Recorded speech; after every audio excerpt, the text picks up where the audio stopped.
Hi, my name's BrownBrian. I'm from West Monroe, Louisiana, and I'm a digital cinematography student at Full Sail University. I'd like to discuss with you today the history of film editing and how it affected the industry over the years. According to Sidney Cole in the British Cinematographic Society, September 17th of 1941, film was an originally 50-foot record of actuality, and the completed film was the entire length of the exposed negative without cuts. So film in the 1800s and the early 1900s originally was one camera angle that was composed of the entire length of the production. A great example of this, which we'll show you now, is The Kiss by Edwin Porter.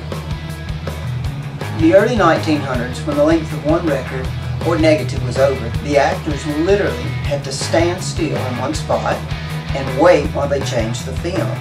Camera angles and frame shots were considered to be among the earliest form of film editing.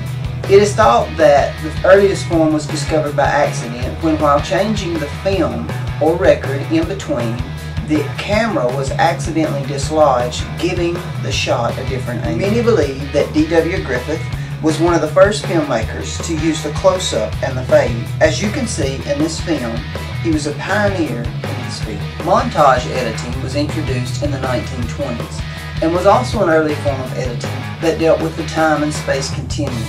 Simply put, this allowed a filmmaker to show how time had expanded during the film.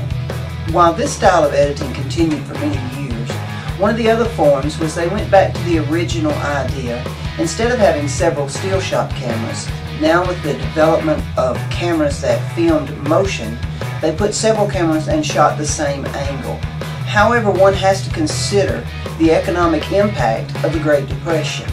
In the development of the studio system, what many consider to be a monopoly, there were many studio systems that were allowed to purchase many more cameras, therefore moving editing beyond just the cuts, but also into many shots by the same angle. From there it carried over into the late 60s to early 70s, where computer animation was born.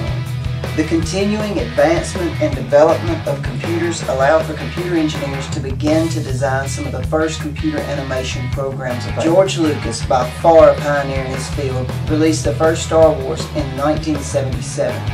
Here's an early short clip of the film, and remember now, this was released in 1977, which shows you just how ahead of his time it really was.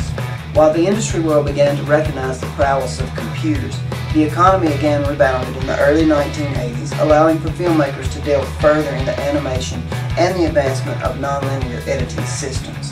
The 90s ushered in some of the first video editing systems that shaped our world today. Once a film has been changed to a digital format, so far as we know, the possibilities are endless. Now in the 21st century, digital editing can be done on a laptop at home.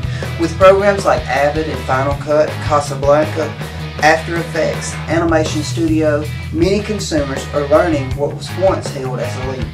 Still, our movie studios continue to push the envelope with big budget films that never cease to amaze.